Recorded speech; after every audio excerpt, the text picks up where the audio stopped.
ਦੂਸਰੇ ਗਰੁੱਪ ਵਿੱਚ ਇੱਕ ਮੈਸੇਜ ਪਾਇਆ ਹੋਇਆ ਹੈ।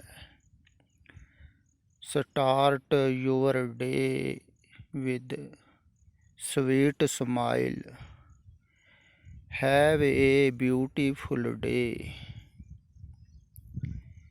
ਇਹਨਾਂ ਉਪਦੇਸ਼ਾਂ ਕਰਕੇ ਹੀ ਆਦਮੀ ਨਕਲੀ ਹੁੰਦਾ ਜਾਂਦਾ ਹੈ। ਅੰਦਰੋਂ ਉਹਦਾ ਸੰਬੰਧ ਟੁੱਟਦਾ ਜਾ ਰਿਹਾ ਹੈ। ਐਸੇ ਹੀ ਧਾਰਮਿਕ ਲੋਕ ਵੀ ਕਹਿ ਰਹੇ ਹਨ ਵੀ ਸਵੇਰੇ ਉੱਠ ਕੇ ਪੂਜਾ ਪਾਠ ਕਰੋਗੇ, ਨਿਤਨੇਮ ਕਰੋਗੇ ਤੇ ਦਿਨ ਚੰਗਾ ਲੰਘੇਗਾ ਤੁਹਾਡਾ।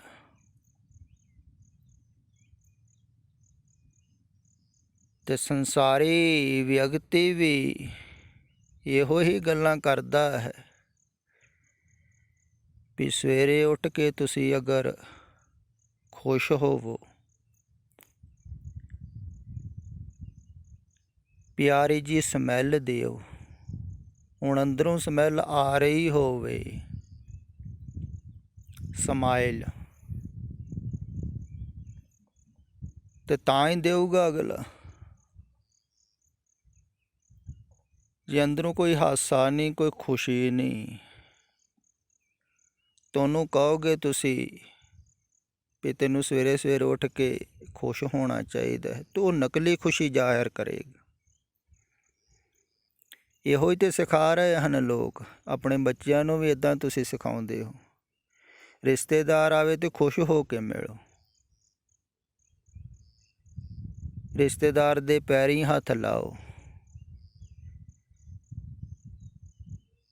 ਤੋਂ ਬਾਹਰੋਂ ਤੁਸੀਂ ਬੱਚੇ ਨੂੰ ਜੋ ਸਿਖਾਉਂਦੇ ਹੋ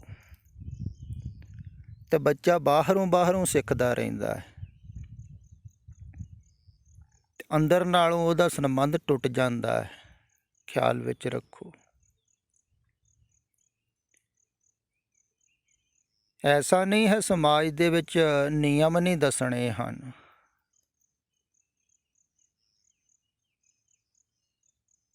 ਨਿਯਮ ਤੋਂ ਬਗੈਰ ਵੀ ਸਮਾਜ ਦੇ ਵਿੱਚ ਰਹਿਣਾ ਔਖਾ ਹੈ, ਪਰ ਨਿਯਮ ਪੱਕ ਜਾਣ ਤੇ ਆਦਮੀ ਦਾ ਅੰਦਰੋਂ ਸੰਬੰਧ ਟੁੱਟ ਜਾਂਦਾ ਹੈ। ਉਹ ਸਿਰਫ ਬਾਹਰ ਦਿਖਾਵਾ ਹੀ ਕਰਦਾ ਹੈ, ਤੇ ਬਹੁਤੇ ਲੋਕ ਕਰ ਰਹੇ ਹਨ। ਉਹਨਾਂ ਦੀ ਆਦਤ ਬਣ ਜਾਂਦੀ, ਉਹ ਬਾਹਰੋਂ ਦਿਖਾਵਾ ਕਰਦੇ ਹਨ ਹੱਸਣ ਦਾ। ਰਾਜਨੀਤਿਕ ਲੋਕ ਜਿਵੇਂ ਹੱਸਦੇ ਹਨ ਬਾਹਰ, ਇੱਦਾਂ ਹੀ ਆਦਮੀ ਕਿਸੇ ਕੋਲ ਕੰਮ ਲੈਣਾ ਹੋਵੇ ਹੱਸਦਾ ਹੈ।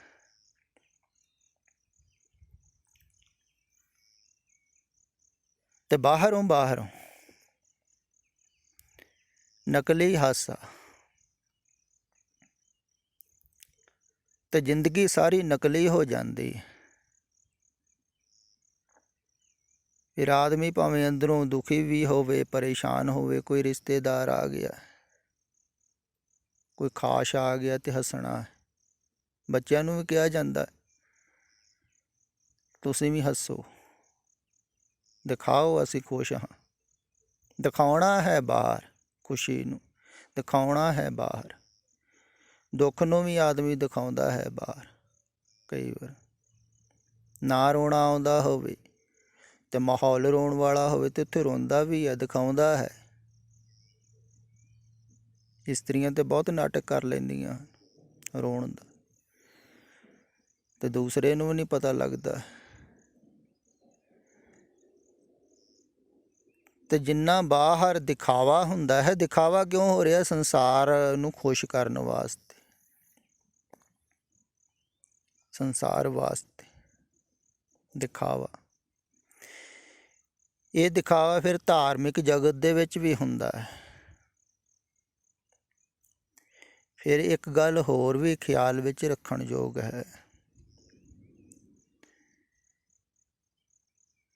ਵੀ ਧਰਮ ਦੇ ਵਿੱਚ ਜਿੰਨੇ ਜ਼ਿਆਦਾ ਨਿਯਮ ਹੋਣਗੇ, ਓਨਾ ਹੀ ਧਰਮ ਖੋਖਲਾ ਹੁੰਦਾ ਜਾਂਦਾ ਹੈ। ਲੋਕ ਨਕਲੀ ਧਾਰਮਿਕ ਹੋਣਗੇ ਜਿੰਨੇ ਜ਼ਿਆਦਾ ਜਿਹੜੇ ਧਰਮ ਦੇ ਵਿੱਚ ਨਿਯਮ ਹੋਣਗੇ। ਇਹ ਤੁਹਾਨੂੰ ਗੱਲ ਖਿਆਲ ਵਿੱਚ ਨਾ ਹੋਵੇਗੀ ਤੁਸੀਂ ਹੈਰਾਨ ਵੀ ਹੋਵੋਗੇ, ਕਿਉਂਕਿ ਅਸੀਂ ਸੁਣੀ ਨਹੀਂ ਹੈ ਕਦੀ ਤੁਸੀਂ। ਫਿਰ ਖਿਆਲ ਵਿੱਚ ਰੱਖੋ, ਜਿੰਨੇ ਜ਼ਿਆਦਾ ਨਿਯਮ ਜਿਹੜੇ ਧਰਮ ਦੇ ਵਿੱਚ ਹੋਣਗੇ ਵੀ ਆਹ ਨਿਯਮ ਪਕਾਉਣੇ ਹੀ ਪਕਾਉਣੇ ਹਨ, ਓਨੇ ਹੀ ਉਸ ਧਰਮ ਦੇ ਵਿੱਚ ਨਕਲੀ ਧਾਰਮਿਕ ਲੋਕ ਹੋਣਗੇ, ਸਿਰਫ ਬਾਹਰੋਂ, ਕਿਉਂਕਿ ਨਿਯਮ ਪੂਰੇ ਕਰਨੇ ਹਨ। ਨਿਯਮ ਹੈ ਸਵੇਰੇ ਉੱਠ ਕੇ ਪਾਠ ਪੂਜਾ ਕਰਨਾ, ਨਿਯਮ ਹੈ ਨਮਾਜ਼ਾਂ ਪੜ੍ਹਨੀਆਂ। ਅਤੇ ਜਿਹੜਾ ਨਿਯਮਬੱਧ ਤਰੀਕੇ ਨਾਲ ਪੜ੍ਹੇਗਾ ਉਹਦਾ ਮਨ ਥੋੜ੍ਹੀ ਟਿਕੇਗਾ। ਇਹੋ ਹੀ ਤਾਂ ਬਾਬੇ ਨਾਨਕ ਸਮਝਾਇਆ ਸੀ ਨਾ ਕਾਜੀ ਨੂੰ, ਵੀ ਤੂੰ ਨਮਾਜ਼ ਤੇ ਪੜ੍ਹ ਰਿਹਾ ਹੈ ਅਤੇ ਮਨ ਤੇ ਤੇਰਾ ਘੋੜੇ ਘੋੜੀਆਂ ਦੇ ਵਿੱਚ ਲੱਗਾ ਹੋਇਆ ਹੈ। ਸਿਰਫ ਨਿਯਮ ਹੈ ਨਮਾਜ਼ ਪੜ੍ਹਨਾ, ਇਸ ਟਾਈਮ, ਇਸ ਦਿਨ, ਇਸ ਵੇਲੇ ਤੋਂ ਨਿਯਮ ਪੂਰਾ ਕਰਨ। ਤਾਂ ਨਿਯਮ ਬਾਹਰੋਂ ਤੇ ਪੂਰਾ ਹੋ ਜਾਂਦਾ ਹੈ, ਅੰਦਰੋਂ ਥੋੜ੍ਹੀ ਕੋਈ ਲਗਨ ਹੈ। ਇੱਦਾਂ ਹੀ ਸਿੱਖ ਵੀ ਕਰ ਰਹੇ ਹਨ। ਹੁਣ ਸਿੱਖ ਸੁਣਾ ਵੀ ਦਿੰਦੇ ਹਨ ਵੀ ਬਾਬੇ ਨਾਨਕ ਨੇ ਮੌਲਵੀ ਨੂੰ ਕਿਹਾ ਸੀ ਵੀ ਤੂੰ ਨਮਾਜ਼ ਨਹੀਂ ਪੜ੍ਹ ਰਿਹਾ ਹੈ, ਤੇਰਾ ਧਿਆਨ ਤਾਂ ਹੋਰ ਕਿੱਧਰੇ ਹੈ, ਅਤੇ ਜਿੱਧਰ ਧਿਆਨ ਹੈ ਉਹ ਤੂੰ ਕੁਛ ਕਰ ਰਿਹਾ ਹੈ। ਸਿਰਫ ਸਰੀਰਕ ਐਕਸਰਸਾਈਜ਼ ਹੋ ਰਹੀ ਹੈ ਤੇਰੀ, ਅਤੇ ਐਕਸਰਸਾਈਜ਼ ਨੂੰ ਨਮਾਜ਼ ਨਾ ਕਹਿ। ਇੱਦਾਂ ਹੀ ਹਰ ਧਰਮ ਦੇ ਵਿੱਚ ਹੀ ਹੋ ਰਿਹਾ। ਸਿੱਖ ਵੀ ਪਾਠ ਕਰ ਰਹੇ ਹਨ ਅਤੇ ਮੂੰਹ ਦੀ ਐਕਸਰਸਾਈਜ਼ ਹੋ ਰਹੀ ਹੈ, ਧਿਆਨ ਕਿਤੇ ਹੋਰ ਹੈ, ਕੁਛ ਹੋਰ ਸੋਚ ਰਹੇ ਹਨ। ਅਤੇ ਜਿਹੜੇ ਨਿਯਮਬੱਧ ਤਰੀਕੇ ਨਾਲ ਕਰਦੇ ਹਨ, ਕਈ ਕਹਿੰਦੇ ਹਨ ਨਿਤਨੇਮ ਕਰਨਾ ਹੀ ਕਰਨਾ ਹੈ, ਅਤੇ ਨਿਤਨੇਮ ਜਿਹੜਾ ਹੈ ਨਾ ਉਹ ਪਖੰਡੀ ਬਣਾਉਂਦਾ ਹੈ।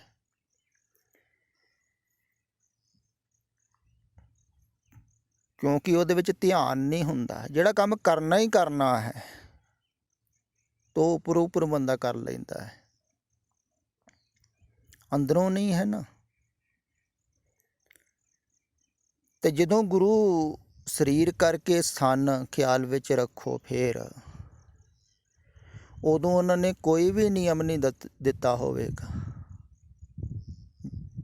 ਇਹ ਮੈਂ ਤੁਹਾਨੂੰ ਕਹਿਣਾ, ਪ੍ਰਚਾਰਕ ਕਹਿਣ ਨਾ ਕਹਿਣ, ਇਤਿਹਾਸ 'ਚ ਕੁਛ ਲਿਖਿਆ ਹੋਵੇ ਨਾ ਲਿਖਿਆ ਹੋਵੇ, ਉਹ ਨਹੀਂ ਗੱਲ ਹੈ।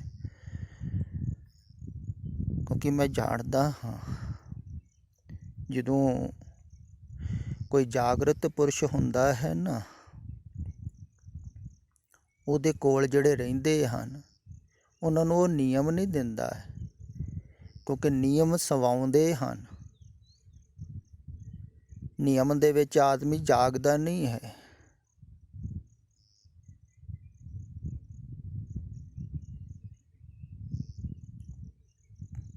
ਤੋ ਉਹਨਾਂ ਨੂੰ ਜਗਾਉਂਦਾ ਹੈ।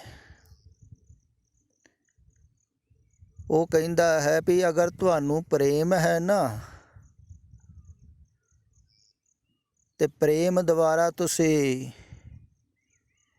ਜੋ ਮੈਂ ਕਹਿ ਰਿਹਾ ਉਹ ਕਰੋਗੇ ਹੀ। ਪਰ ਮੈਂ ਕਹਿ ਨਹੀਂ ਰਿਹਾ ਹਾਂ ਵੀ ਨਿਯਮਬੱਧ ਤਰੀਕੇ ਦੇ ਨਾਲ ਕਰੋ। ਜਿਵੇਂ ਆਹ ਰਿਕਾਰਡਿੰਗਾਂ ਹਨ, ਮੈਂ ਰੋਜ਼ ਹੀ ਪਾ ਦਿੰਦਾ ਹਾਂ ਸ਼ਾਮ ਨੂੰ ਕਰਕੇ, ਅਤੇ ਬਹੁਤ ਸਾਰੇ ਸੇਵਾਦਾਰ ਹਨ ਜਿਹੜੇ ਬਹੁਤ ਪੁਰਾਣੇ ਜੁੜੇ ਹੋਏ ਹਨ, ਸੇਵਾ ਭਾਵਨਾ ਵੀ ਬਹੁਤ ਹੈ ਉਹਨਾਂ ਦੀ, ਪਰ ਕਈ ਨਹੀਂ ਸੁਣਦੇ ਹਨ ਰਿਕਾਰਡਿੰਗਾਂ। ਅਤੇ ਮੈਂ ਉਹਨਾਂ ਨੂੰ ਕਦੀ ਨਹੀਂ ਕਿਹਾ ਵੀ ਤੁਸੀਂ ਰਿਕਾਰਡਿੰਗ ਸੁਣਿਆ ਕਰੋ, ਵੀ ਸੁਣਨੀ ਹੈ ਤੁਸੀਂ, ਨਹੀਂ। ਜੇ ਉਹਨਾਂ ਨੂੰ ਪੱਕਾ ਹੀ ਦੱਸ ਦਿੱਤਾ ਵੀ ਨਿਯਮਬੱਧ ਤਰੀਕੇ ਨਾਲ ਤੁਸੀਂ ਸੁਣਨੀ ਹੈ, ਤਾਂ ਉੱਪਰੋਂ ਸੁਣੀ ਜਾਣਗੇ, ਪਖੰਡੀ ਹੋ ਜਾਣਗੇ। ਹਾਂ, ਜਿਨ੍ਹਾਂ ਨੂੰ ਪ੍ਰੇਮ ਹੈ ਜਾਂ ਜਿਨ੍ਹਾਂ ਨੂੰ ਸਮਝ ਵਿੱਚ ਆ ਰਿਹਾ ਹੈ ਅੰਦਰੋਂ, ਅਤੇ ਭਾਵਨਾ ਨਾਲ ਜਿਹੜੇ ਸੁਣਦੇ ਹਨ, ਪ੍ਰੇਮ ਹੈ ਅਤੇ ਆਪੇ ਤੁਸੀਂ ਸੁਣੋਗੇ ਹੀ, ਕਹਿਣ ਦੀ ਕੀ ਲੋੜ ਹੈ।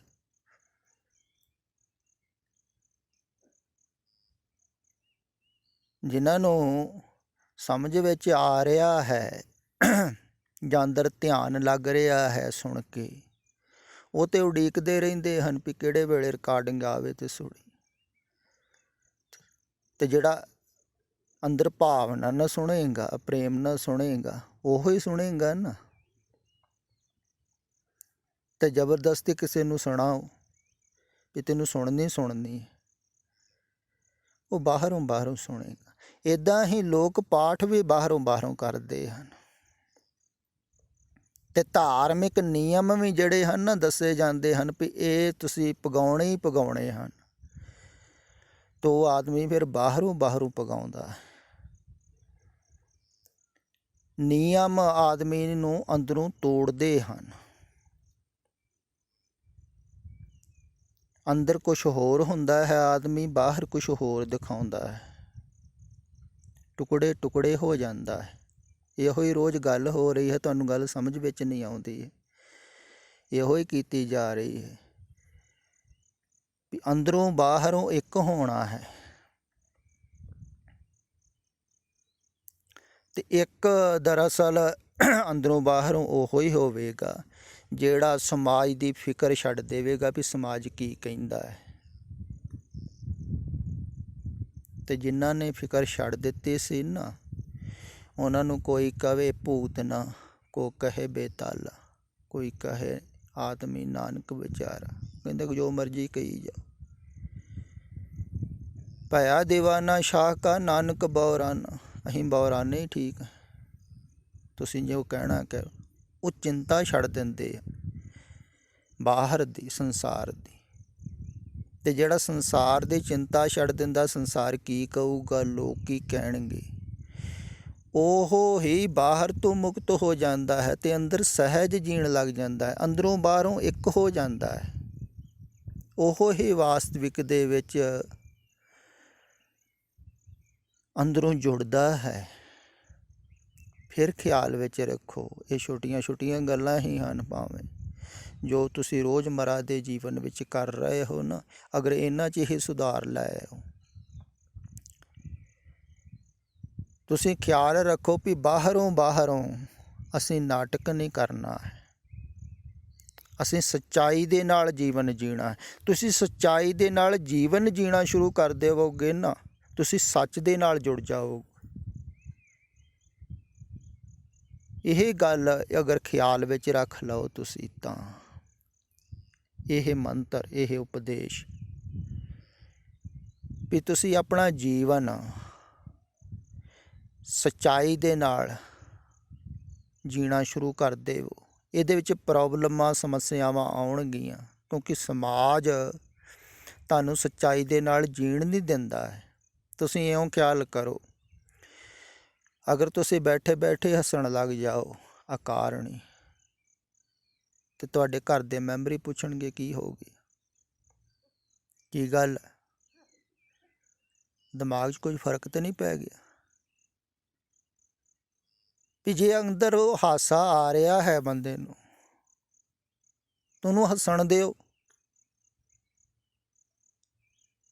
ਤੇ ਅਗਰ ਤੁਸੀਂ ਰੋਣ ਲੱਗ ਪਏ, ਫਿਰ ਤੇ ਜ਼ਿਆਦਾ ਚਿੰਤਿਤ ਹੁੰਦੇ ਹਨ ਘਰ ਦੇ ਮੈਂਬਰ ਜਾਂ ਤੁਹਾਡੇ ਜਿਹੜੇ ਨੇੜੇ ਜੁੜੇ ਹੋਏ ਹਨ ਵੀ ਕੀ ਹੋ ਗਿਆ ਤੈਨੂੰ, ਕਿਉਂ ਰੋਈ ਜਾਂਦਾ। ਫਿਰ ਆਦਮੀ ਰੋਣ ਲੱਗ ਜਾਵੇ ਤੇ ਬਹੁਤ ਚਿੰਤਾ ਹੋ ਜਾਂਦੀ। ਪਰ ਸਮਾਜ ਦੇ ਵਿੱਚ ਇਹ ਕਦੀ ਨਹੀਂ ਦੱਸਿਆ ਜਾਂਦਾ ਹੈ ਵੀ ਕਈ ਵਾਰ ਆਪਣੇ ਆਪ ਹੀ ਕੁਦਰਤੀ ਸਹਿਜ ਸੁਭਾਅ ਆਦਮੀ ਦਾ ਰੋਣ ਨੂੰ ਚਿੱਤ ਵੀ ਕਰਦਾ ਹੈ। ਕਈ ਵਾਰ ਆਪਣੇ ਆਪ ਹੀ ਸਹਿਜ ਸੁਭਾਅ ਹੱਸਣ ਨੂੰ ਚਿੱਤ ਕਰਦਾ ਹੈ। ਤੇ ਜਦੋਂ ਸਹਿਜ ਸੁਭਾਅ ਹੋਵੇ ਨਾ, ਸਹਿਜ ਸੁਭਾਅ ਹੋਵੇ ਸੋ ਹੋਏ, ਕਰਨੇ ਹਾਰ ਪਹਿਚਾਣੇ, ਉਹਨੂੰ ਹੋਣ ਦੇਣਾ ਚਾਹੀਦਾ ਹੈ। ਕਿਸੇ ਨੂੰ ਰੁਕਾਵਟ ਨਹੀਂ ਪਾਉਣੀ ਚਾਹੀਦੀ ਹੈ। ਅਗਰ ਤੁਸੀਂ ਘਰ ਦੇ ਵਿੱਚ ਦੱਸ ਦਿਓ, ਕਿਉਂਕਿ ਇਸਤਰੀਆਂ ਜਦੋਂ ਵੀ ਦੇਖਦੀਆਂ ਹਨ ਨਾ, ਪੁੱਛਣਾ ਸ਼ੁਰੂ ਕਰ ਦਿੰਦੀਆਂ ਹਨ ਕੀ ਹੋ ਗਿਆ, ਅੱਜ ਉਦਾਸ ਲੱਗਦੇ ਹੋ, ਕੀ ਹੋਇਆ ਹੈ। ਵੀ ਕੁਦਰਤੀ ਉਦਾਸੀ ਆ ਜਾਂਦੀ ਹੈ ਕਈ ਵਾਰ ਬੰਦੇ ਨੂੰ, ਜ਼ਰੂਰੀ ਹੈ ਕੁਛ ਹੋਵੇ ਹੀ, ਬਿਨਾਂ ਕਾਰਨ ਤੋਂ ਵੀ ਹੋ ਜਾਂਦਾ ਹੈ ਐਸਾ। ਕਈ ਵਾਰ ਉਦਾਸ ਹੋ ਜਾਂਦਾ, ਕਈ ਵਾਰ ਬੰਦਾ ਖੁਸ਼ ਹੋ ਜਾਂਦਾ। ਜਿਵੇਂ ਛੋਟਾ ਬੱਚਾ ਤੁਸੀਂ ਦੇਖਿਆ ਹੋਵੇਗਾ, ਪੰਗੂੜੇ 'ਚ ਪਿਆ ਹੋਏ, ਕਦੀ ਹੱਸਣ ਲੱਗ ਜਾਂਦਾ, ਕਦੀ ਰੋਣ ਲੱਗ ਜਾਂਦਾ। ਕਦੀ ਉਦਾਸ ਹੋ ਜਾਂਦੇ। ਅਤੇ ਸਹਿਜ ਪਸ਼ੂਆਂ ਪੰਛੀਆਂ ਵੱਲ ਦੇਖ ਲਓ, ਉਹਨਾਂ ਦਾ ਵੀ ਇੱਦਾਂ ਹੀ ਹੁੰਦਾ ਹੈ। ਕਦੀ ਉਦਾਸ ਬੈਠੇ ਹੋਣਗੇ, ਹਿੱਲਣਗੇ ਜੁਲਣਗੇ, ਕਈ ਵਾਰ ਭੁੜਕਣ ਲੱਗ ਜਾਣਗੇ, ਟੱਪਣ ਲੱਗ ਜਾਣਗੇ। ਸਹਿਜ ਇੱਦਾਂ ਹੀ ਹੈ।